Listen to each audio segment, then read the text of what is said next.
No. Don't even, yeah, absolutely. The pointer is only for the Saturn and One songs. Okay, good with that. Let's do over one more time. Helen, are you okay with us doing one more time?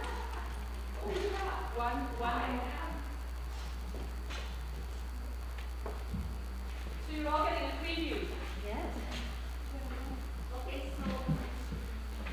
so you want to be following my violin line. That's what I'm trying to do. Good. Yeah.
haunt everyone.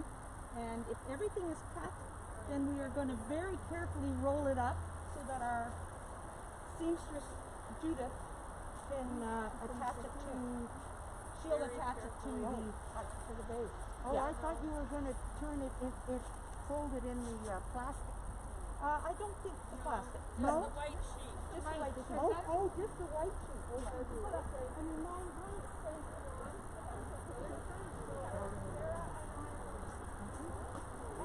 Morning, Carol.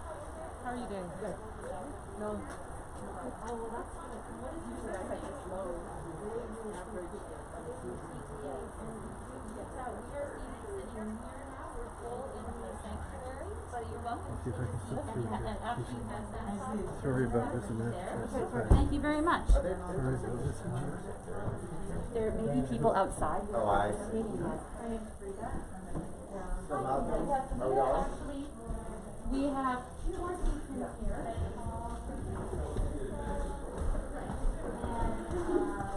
And the border agent, Tom, will say to I would recommend.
Good morning.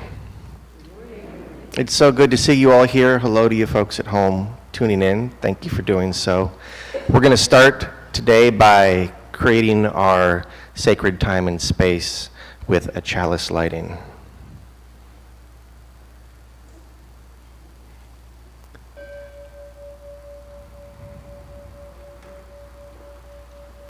We kindle this flame as a symbol of our gathering.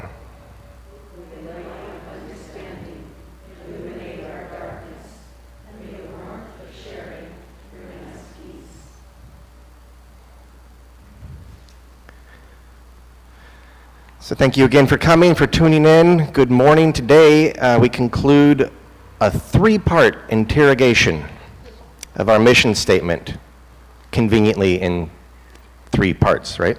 Or at least the headline of our mission statement. And I was thinking this week that I might do this every year at some point, just to see if our engagement with depth, meaning, and purpose can take on some new highlights, because I'm sure that I have not mined all of these themes for all that they have to offer. Each are deep aquifers with many chambers. So having explored depth and meaning, today we shift our inquiry into purpose. For we here at North Shore endeavor to empower one another with greater depth, meaning, and purpose, to live lives of greater depth, meaning, and purpose. So today we'll talk about purpose, which feels a little bit more tangible to me and touchable, maybe even measurable than the first two, or at least at first glance it seems that way. But just to recap, going back the last couple of weeks, 2 weeks ago we thought that depth was a relationship that required a knowing return. To cultivate depth, we need to knowingly return to a relationship. It could be a memory or a practice, a book, a poem. Then last week we mulled over the idea that it was helpful to think of meaning as meaningfulness, and that meaningfulness was related to worth.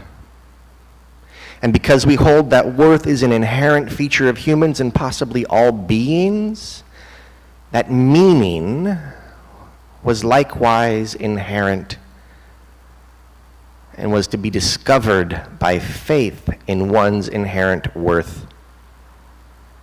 Building an identity through relationship with other beings regarded in that same way. Meaning that one recognizes the inherent worth of oneself and all that one is in relationship with. So, and much like last week where we found some overlap between depth and meaning, this week I think we will see the same thing with meaning and purpose. After all, we are after similar game whether we ask what is the meaning of life or what is the purpose of life. So as I gather my thoughts around the distinction between meaning and purpose, we see the overlap, but what's the distinction? I'll ask our service associate for the day, Leslie Gibbons, to chime in with her thoughts on purpose. Have you ever felt a deep sense of purpose, Leslie? Many times. Yeah. Could you share your... I'm happy to share. All right. That was rehearsed. As all of you know, I'm always very happy to stand up here and share. Good morning to you all, you beautifully well-distanced people. It is just a joy. You may be well-distanced, but I felt as soon as I walked in the room that you weren't far from each other at all. And that is a palpable feeling. And I hope that you at home, when you hear this next hour, can feel the same way, that you are part of something so much larger. And I can feel it in this community. So to answer Ron's question, every age and stage of my life has had a different purpose to it. When I was young, and really poor, financial responsibilities dictated what I had to do each day. I had to work. I had no money. I had nothing, and I lived on Kraft Dinner, and I drank powdered milk. And you really have to be poor to do that. I had a very strong sense of purpose. I had to earn some money, and I had to eat, and I also had to have fun. And no one was going to fund that but me. It seems every purpose that I've had in my life, and over a lifetime I've had many, has aligned itself always with responsibility, either responsibility to my parents or my children or my husbands. Notice there is a plural there. My purpose at that time of my life was to look after them. Sometimes I felt trapped doing that, but mostly I felt extremely satisfied and very happy doing that. Life came with its problems, of course, but I was confident I could manage because my goals were very clear. But when those stages of my life had passed, I had the luxury, and I have it now, of pursuing my own dreams and my own goals. My drive to write, to create, to nurture my relationships that I treasure and my friendships. Also, my search for a spiritual life, which has given me a sense of purpose. Sometimes all that was misdirected, sometimes very frustrating, but mostly very satisfying. I've learned that for me, there's nothing more unsettling, distressing, and even disorienting, nothing more distressing than to lose any sense of purpose. And it does happen to us all at times as we experiment our way through life.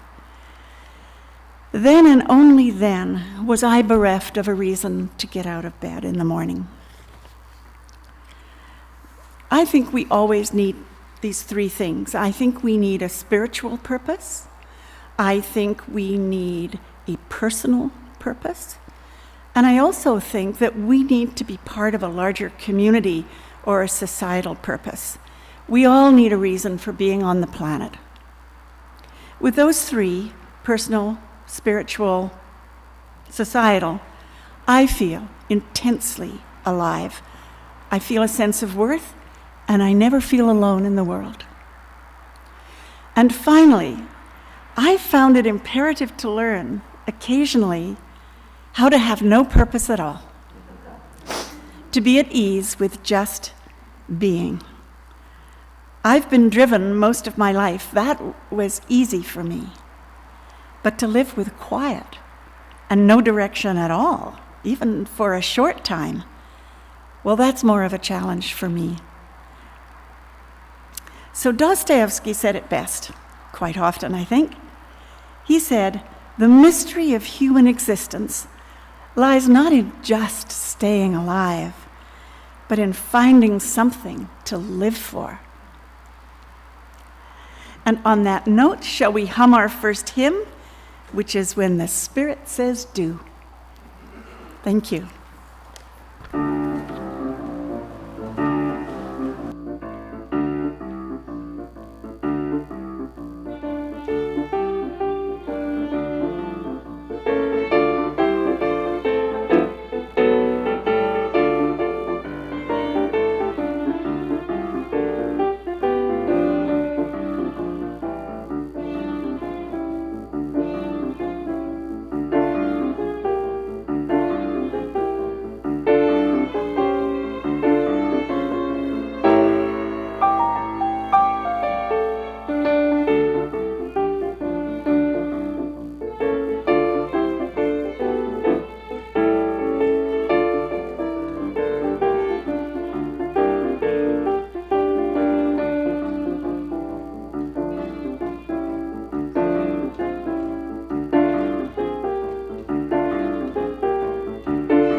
Okay, the Spirit is now saying to do our first stewardship testimonial of the year.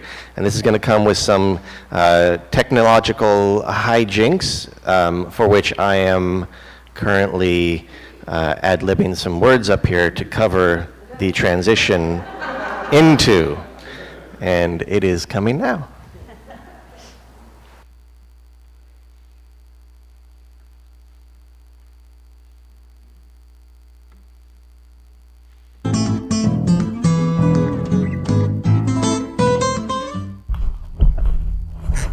Hi, sweetie. How was it out there?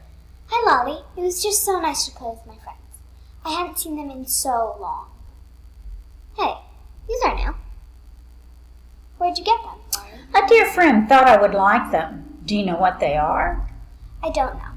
They look like bowling pins, but they're painted like dolls. Take a close look. What do you see? They feel like smooth wood, and there's a crack around their middle. Can you open each one? Whoa, there's another one inside, just like the first, only smaller. Hey, there's a crack around it, too. Well, go ahead.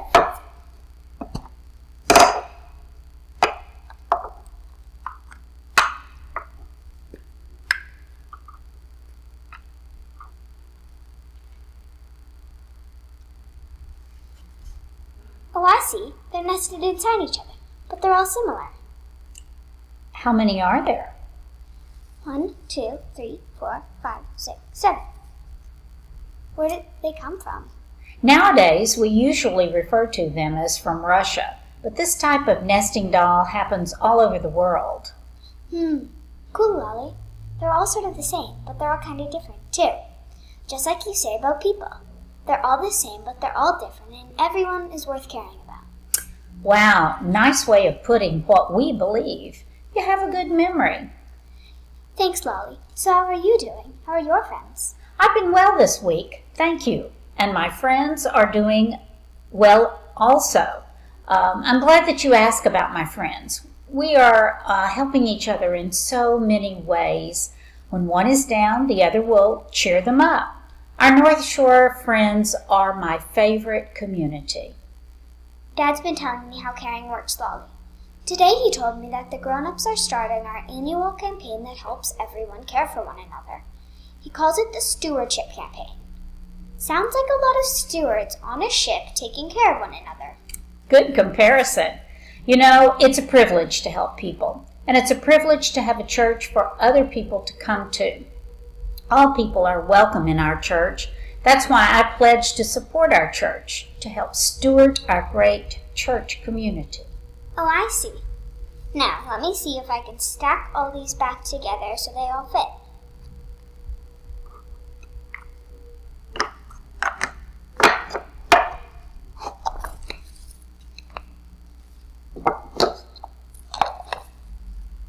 There, did it. You know, it's great to see how each one is part of the bigger group, just like the people who come to our church. Maybe that's why I like these nesting dolls. It reminds me we're one big family. Oh, you mean like Lynn taught us that Unitarians can have different ideas about what we believe, but we all have the same ideas about how to get along with each other? Yes, that's it, our 7 principles. Do you remember the 7 principles song? Sure I do. It goes, 1. Each person is worthwhile. 2. Be kind in all you do. 3. We help Hello? each other. Hi, Jonathan. Glad you called. Let's talk about our community and what I can do to support it.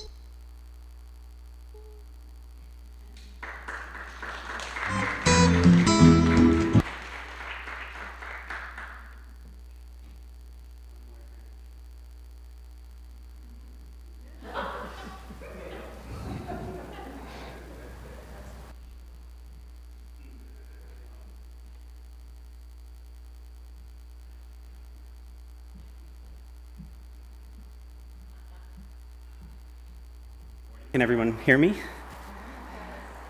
Well, good morning. I am Jonathan Fountain, your stewardship team leader, and I would like to welcome you to the 2021 Stewardship Campaign. community beyond community. But before I get to that, I will start with a definition. Stewardship, noun, the careful and responsible management of something entrusted to one's care. I am new to this role, but the notion of leading a team whose purpose aligns with that definition appealed to me. Why? Well, because I've been able to participate in something sacred, the ongoing creative act of intentionally building community. That drive was here long before I ever arrived, and I consider myself fortunate to have found this community. And I would like to thank all of the members of our community who have volunteered their time for this undertaking. I want to do my part to keep it going. In these challenging times, I personally have relied on the programs and staff and camaraderie this community has afforded me, both received and given. And this is where I believe our theme for this year's campaign, Community Beyond Community, resonates. We have relied on those staff and programs and volunteers to adapt and support our community outside these walls, to help us all continue to foster our connection when we can't actually be together. It's an entirely different form of community, but it's also proven to be an opportunity to grow into new ways of connecting. It has felt good to volunteer, to participate. It gives one purpose, acting and giving with intention. You may have seen the group out front before the service, creating a web of yarn symbolizing our interconnection. The web will be available for each of us in attendance to make their own addition to as we go through this campaign, an enduring artifact of our intention to connect. So I would offer an alternative definition, one perhaps more suited to our current circumstance. Stewardship, verb, the intentional act of caring for and responsibly managing the sacred community entrusted to each of us. We will be doing things a little differently this year. Instead of a mass mailing, we will all be receiving an email this coming week with all of the stewardship campaign materials, unless we are aware a member doesn't have access to have access to email, in which case a mailed copy will be sent. I urge you to read through all of the materials and think about what this community means to you. Think about the survey questions. A steward, a member of our community, will be reaching out to each and every one of us to offer an opportunity to connect, an opportunity for you to ask questions and speak your mind, and an opportunity for you to pledge your financial support for this community. Our circumstances compel us to have a mindset that our giving can be both sustaining and regenerative, a mindset that it feels good to support a place that so many of us cherish. Thank you.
Thank you, that was lovely.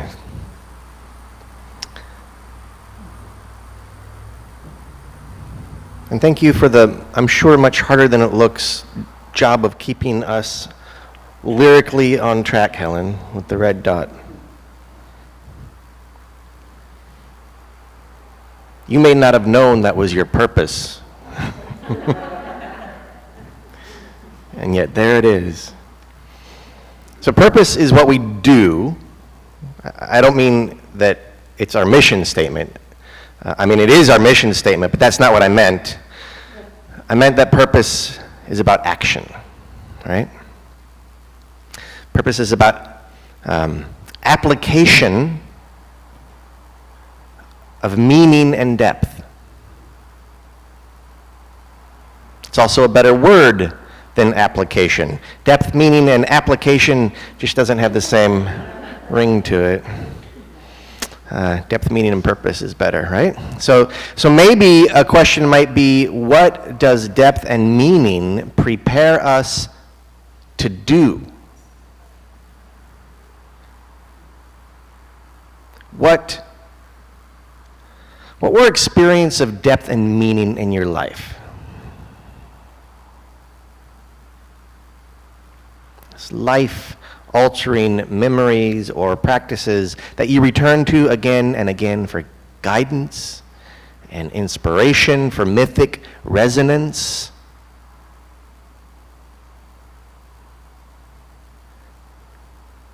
What were experiences of depth and meaning in your life? Hold on to those. I suppose there are many to choose from. So there are two that stand out to me when I first asked myself that same question. One was the death of my best friend when I was 25 years old.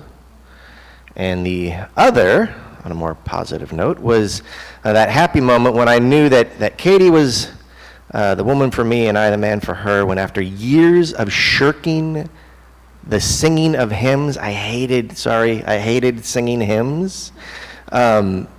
I found myself belting them out at the top of my lungs as she stood next to me on the chancel one Sunday.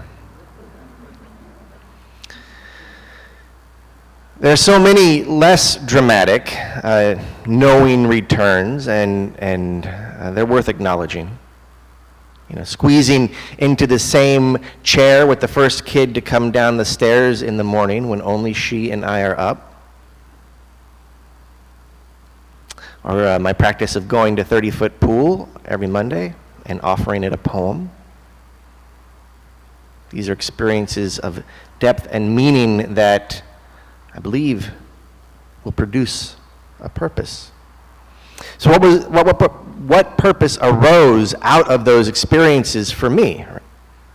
You could be asking yourself the same question of the experiences of depth and meaning that you've experienced in your life. So for me, Dead Ryan, as he came to be affectionately known in my crew, Dead Ryan, my dark-hearted twin, gave me the resolve not to waste it and put much wine in my writing carafe.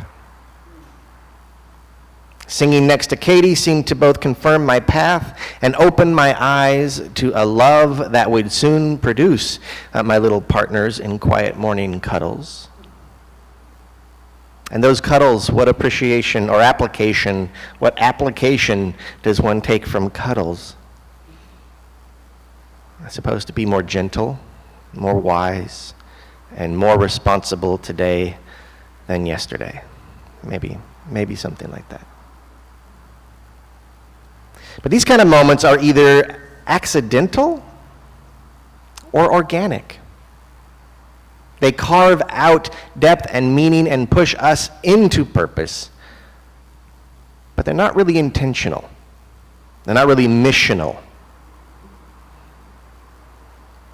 It might be that when the universe wants to assign us depth, meaning, and purpose, we are rather powerless to do otherwise. Or perhaps it is more that in those cases, acceptance and perspective is our greatest purpose, and an incredibly powerful agency in its own right, in their own right, acceptance and purpose. And so we, this congregation, comes together to help each other do that.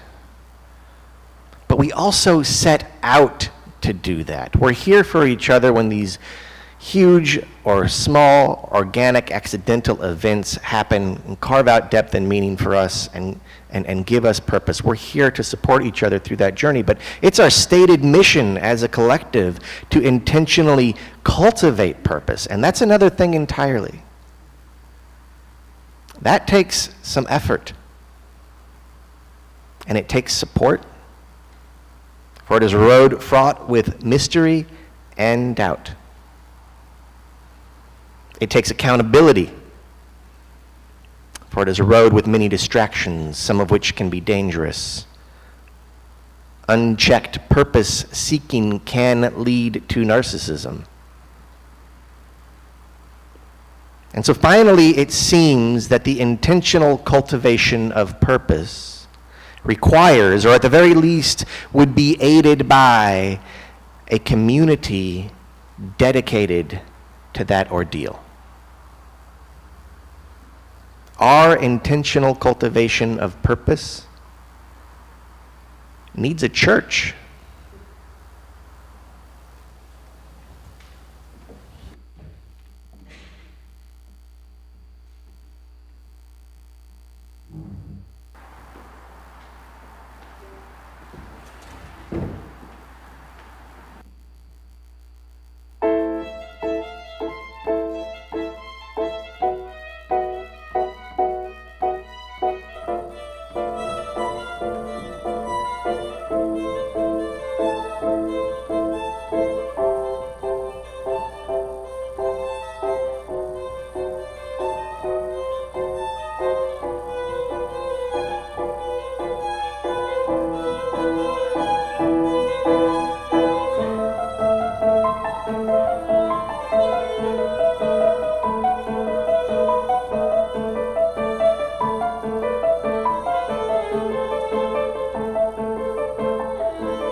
Now, I got to admit that normally, like in normal church day years, normal non-2020 church years, I don't like clapping so much in church, but I feel like there's so few of us here, and the people at home need to know that we're here, so I feel like if there's we should go ahead and clap, and it's COVID culture, so we'll clap. Speaking of which, when COVID hit, it repurposed so many of our lives, right? It certainly did for the staff here at church, and I just want to commend Allison for repurposing her efforts here to bring you all live music.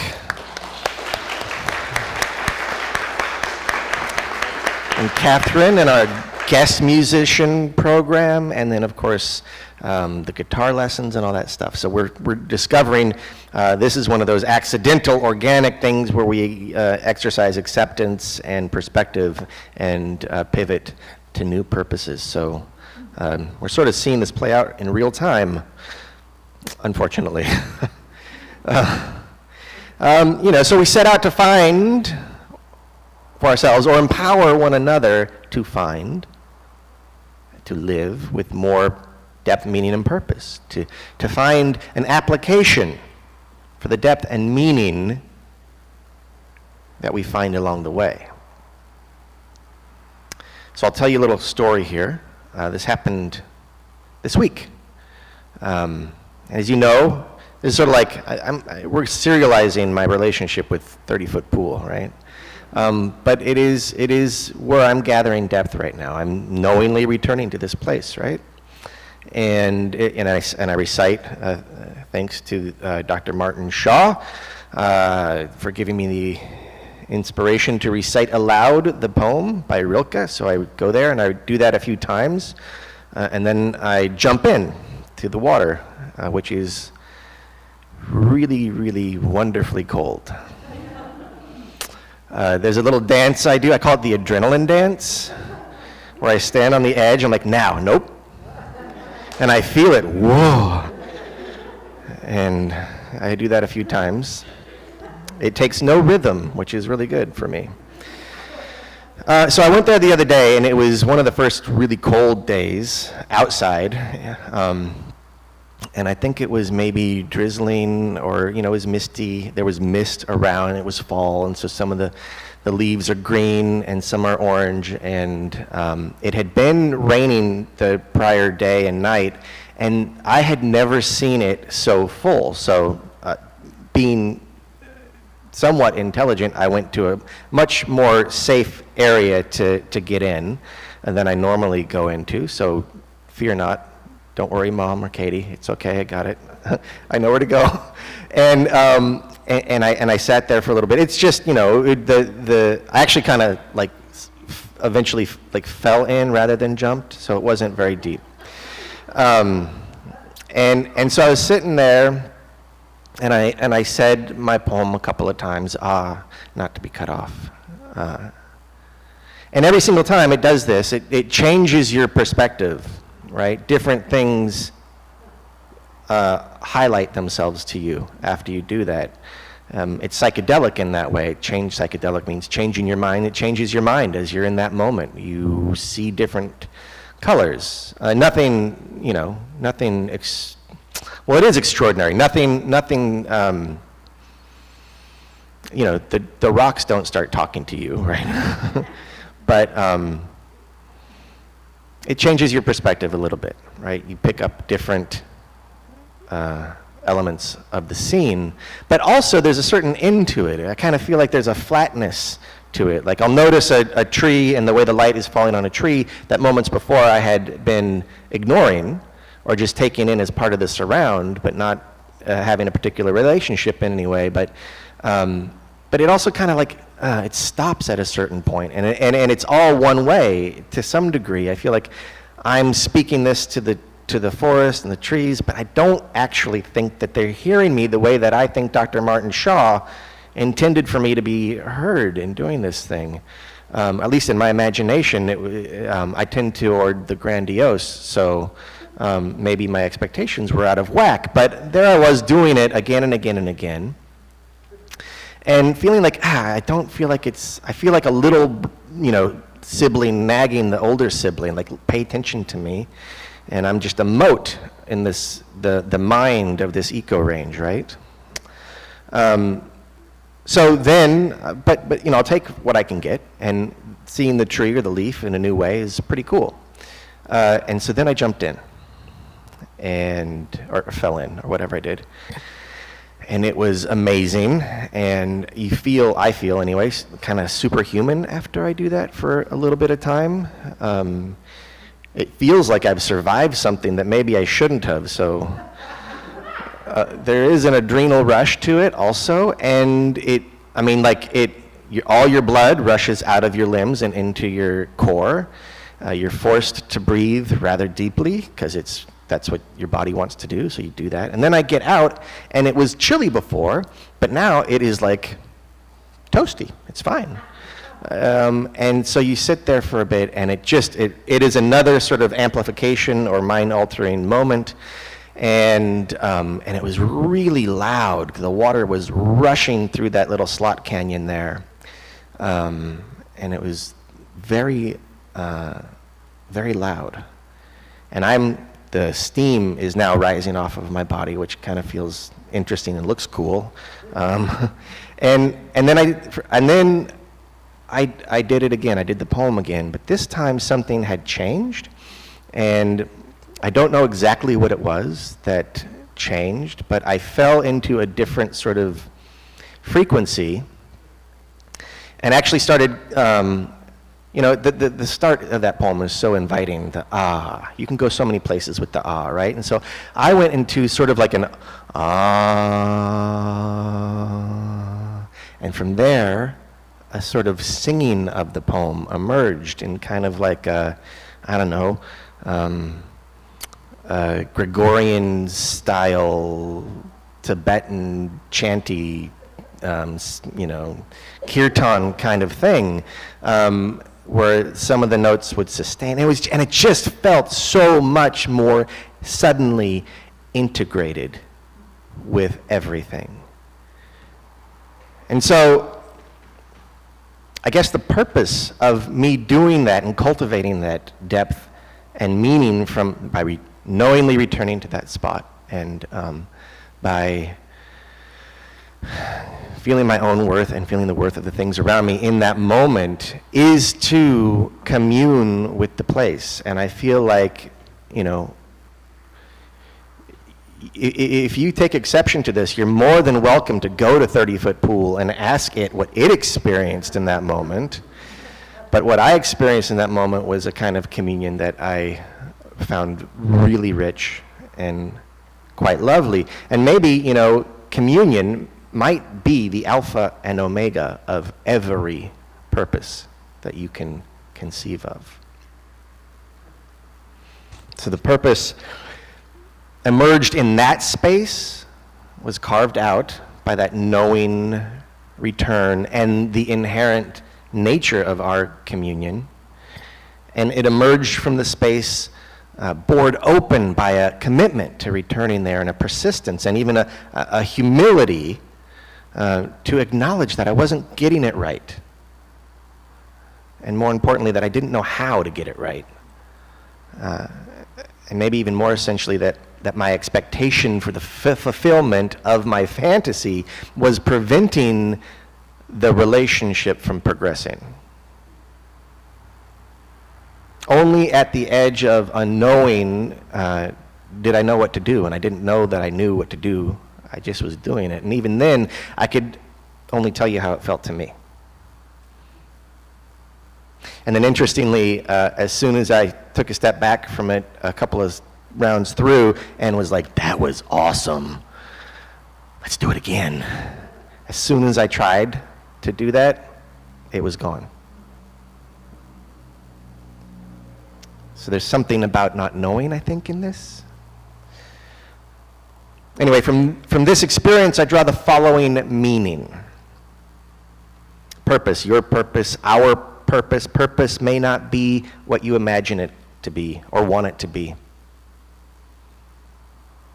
Your purpose may originate and emerge from that same source that imbues us with inherent worth and meaning, that same source that we can only make room for with our knowing return. We can make room for it, but we can't manipulate it. And it reminds me somehow of that Rumi poem where he says, out beyond ideas of wrongdoing and right doing, there is a field. I'll meet you there. When the soul lies down in that grass, the world is too full to talk about. Ideas, language, even the phrase each other doesn't make sense.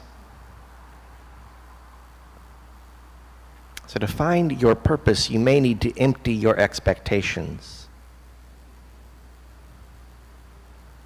I mean, I suppose you pursue it with expectations, but finally, they must be abandoned to find it. Okay, so purpose is the application of depth and meaning, but it is less determined by us than received by us. It requires deep listening, which includes testing, which implies persistence, humility, and commitment. So you listen. Our theme of the month is listening. It's perfect because when you have these experiences of depth and meaning, you wonder what the purpose is, what your purpose is. You listen with the patience of a pilgrim who doesn't speak the language of her teacher. Listen with the patience of a pilgrim who doesn't speak the language of her teacher. Or if Hafez said, how do I listen? As if everyone were my teacher, speaking to me their cherished last words. I suppose what I'm saying is that the intentional cultivation of purpose requires commitment, community, and humility. With those three practices, purpose will emerge in an organic way that serves life. You are here. You are here virtually, but you're very much here, even at home. So you are committed to being here and to keeping this attractor of depth, meaning, and purpose, this church, going. To keeping this place where we encourage one another to greater depth, meaning, and purpose. To keeping that place functional and healthy and a living concern.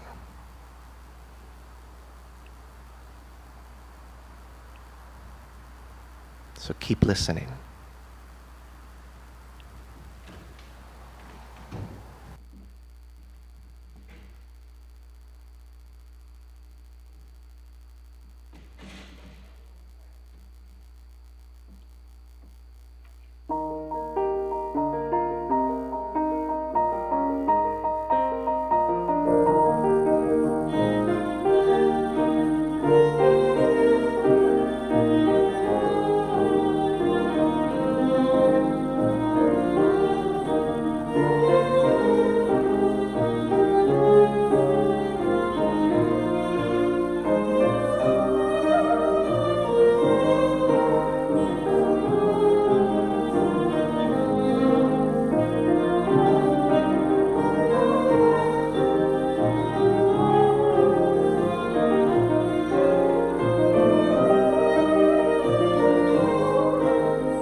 Please join me in a spirit of prayer.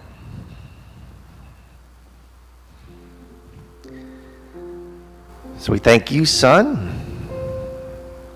for your light and energy, for your food. We thank you, Earth, for holding us, for giving us bodies, and for our senses. And we thank you, water, for life. And thank you, air, for being the connective tissue between us, for carrying our meanings to one another, and for showing us how the Spirit moves.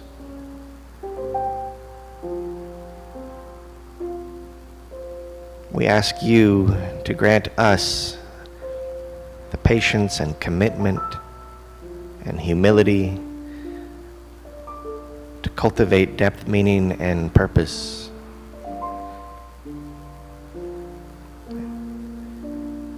And to help one another do so. Today we particularly pray for those folks out in Nova Scotia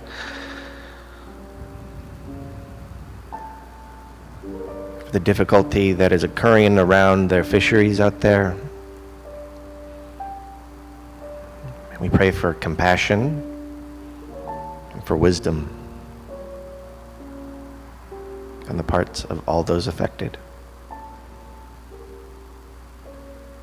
Pray for those folks who have been and continue to be affected by the coronavirus. As numbers here continue to rise, we're grateful for the medical professionals and first responders that help see us through those moments. And we give thanks for this company. Amen.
That was transporting. Thank you, Allison.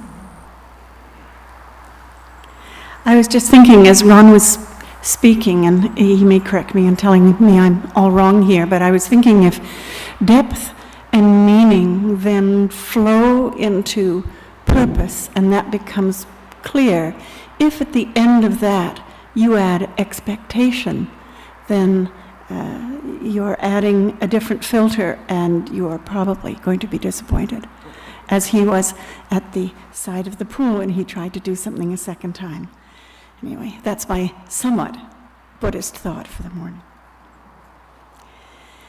In this community, we celebrate people from all walks of life, no matter how you make your living, no matter how you experience the sacred, no matter your age, no matter who you are, and no matter who you love. We hope you'll feel welcome here. If you'd like to learn more about the North Shore Unitarians, I encourage you to enter your contact information on our iPad in the lobby. Speak to Janie in the office. We're happy to send anyone our weekly bulletin. As I say, contact Janie in the office, and she will sign you up for our website. Now, I just have a few announcements to finish up with this morning. And first of all, I want to thank everybody, the greeters, everybody who've made this wonderful morning what it is this morning. Thank you. I'd like to remind you all, and though not here, but those at home, that we have now returned to one service on Sunday, and that service is at 10:30 in the morning. And you can attend in person if you pre-register. You can't see, but we have a full complement here this morning, so do register early if you want to come. You can also watch us on YouTube.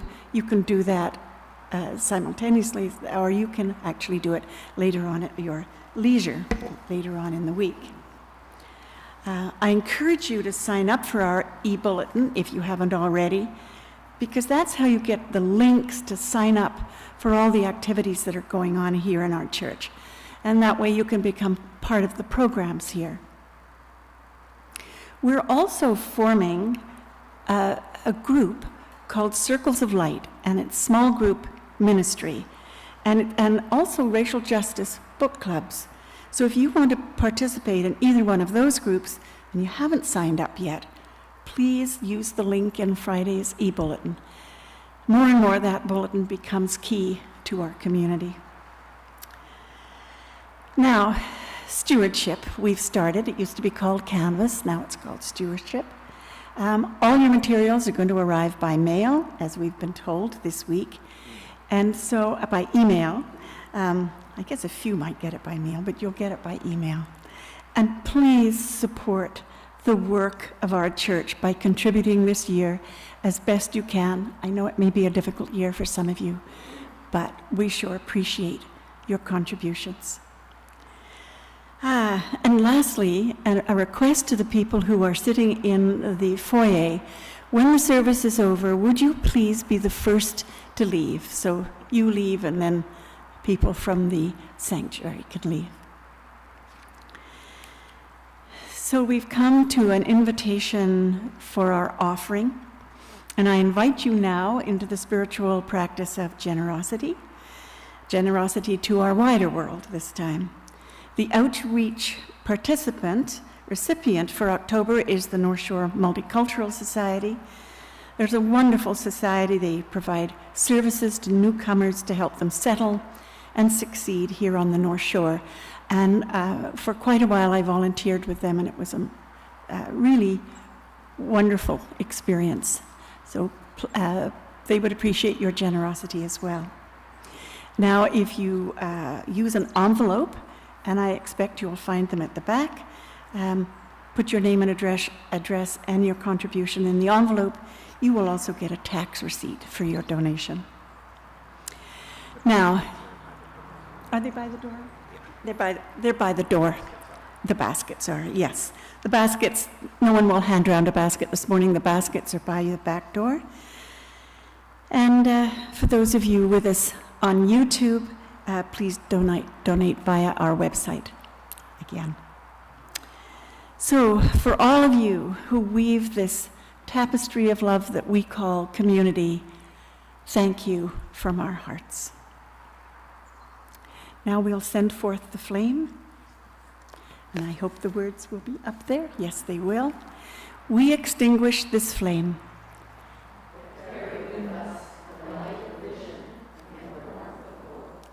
The world calls us to live with depth, meaning, and purpose. Thank you. Please rise and body your spirit to receive the benediction. And remember, it's just like inventory. We're doing last in, first out. So we'll trickle out from the back to the front. That way we control how many people we come in contact with. It's very strange days of COVID. We're doing the best we can. As we leave this sacred time and place that we have created together, that you have brought with your spirit from home to here, wherever you are right now, let us do so with a commitment to cultivating depth, meaning, and purpose in our lives and empowering each other to do likewise. Let us go in peace and let us go dancing.